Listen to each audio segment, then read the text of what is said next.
Everyone's got an opinion, but what does the word really say? Whether you're seeking answers, strength, or inspiration, this is your space to digest the timeless truths that transform lives. Welcome to Truth Digest, your weekly dose of clarity, conviction, and Christ. In every episode, we unwrap God's Word one truth at a time, bringing hope, insight, and encouragement for your daily walk. Let's dive in and discover the power of God's Word together. Hello everyone, welcome once again to another episode of the Truth Digest podcast. Now in this episode and the next two, we are going to be talking about Destiny's Kryptonites. Now what is Kryptonite? If you have ever been a fan of Superman, you would know what I'm talking about. Kryptonite is a green crystal that was more like an enemy to Superman. So basically what Kryptonite did to Superman was to make him weak and make him like any ordinary man. You know, Superman was more like a demigod. Alright, he had superpowers. He wasn't like any ordinary man.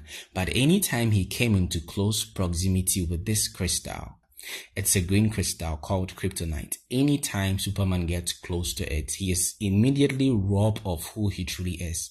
And talking about Destiny's Kryptonite, we are going to be talking about those things that deny or even delay us from actually entering into destiny. So basically, you're going to be discussing just three of them. And for the sake of emphasis, I'll take an episode for each of them.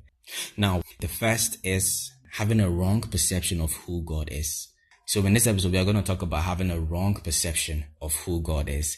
Now, when I talk about that, what I actually mean is what we spoke about in the previous episode, where we discussed that destiny doesn't end here. Destiny actually has a resounding part of it in eternity. So we got to understand in our previous episode that whatever we have been called to do now is actually supposed to be preparation to qualify us and make us ready for whatever God has for us in the next life. Now, the third servant, we know he was the only one that wasn't able to do what the master expected of him. He was the unfaithful servant. And when we read Matthew chapter 25, from the 24th verse, it says that, "Then the man who had received 1 bag of gold came. 'Master,' he said, 'I knew that you are a hard man, harvesting where you have not sown and gathering where you have not scattered seed.'" So we ask ourselves these questions. The first and the second servants who were faithful with what they were given, did they have a different perception about the master? Obviously they did. This third servant over here clearly is showing us how he perceives the master. And that actually is the reason why he chose not to work with what the master gave him.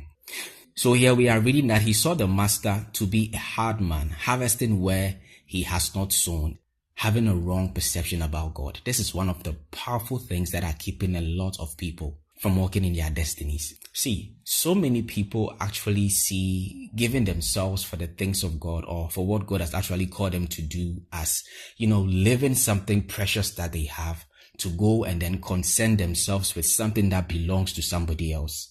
So technically, they love what they do. They love their life. They love their gig. They love their hustle. They love what they know.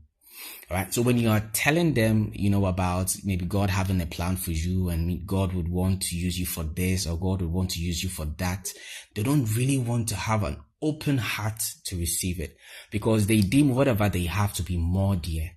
And actually, some people think that, when we talk about giving destiny a chance in your life, finding God's purpose and then pursuing it, it is more like you abandoning something precious, abandoning, something good that your life could become if you directed your life your own way.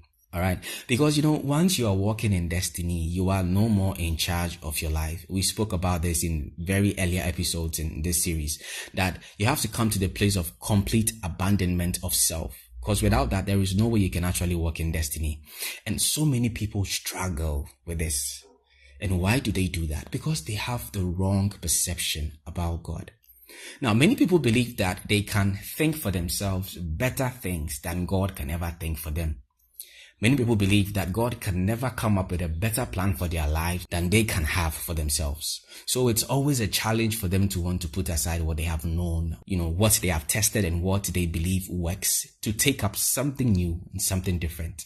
That is one prime thing that keeps so many people away from destiny. Just like the third servant, he had a completely wrong perception about the master. You could see he was speaking from a place of self-centeredness. He was all focused on himself. Master, I know that you're a hard man, always trying to harvest where you have not sown, and you're always trying to gather seeds that you have not scattered. So you don't want to do anything. You want us to do the work, and then you come in. So he was coming from a place of self. All right. And that is one of the core things that actually feeds into we having that kind of a perception towards God. But here is the message in today's episode. You can never come up with a plan better than what God has for you.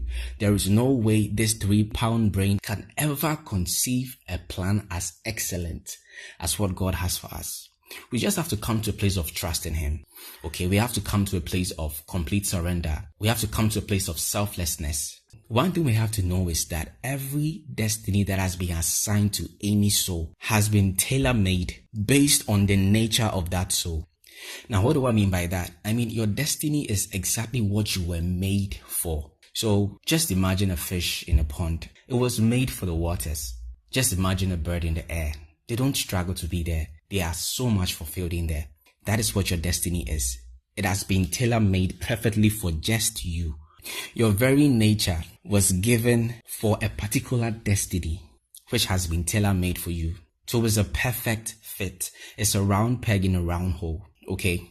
But initially, it won't look so attractive. Do you know why? Because growing up, our minds has been psyched from a place of self-centeredness to always want what we think is best for us.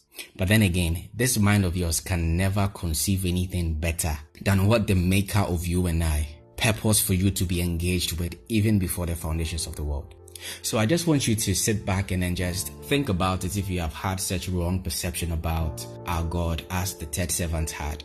The best thing that can ever happen to your life is to live the end of your days fulfilling your destiny. I'll say this again as I close. The best thing that can ever happen to your life is when you have lived all your days knowing that you fulfilled destiny. God bless you for making time for today's episode. See you in the next one. Thank you for tuning into Truth Digest. Keep seeking, keep growing, and let truth shape your journey. Until next time, stay rooted in the Word. God bless you.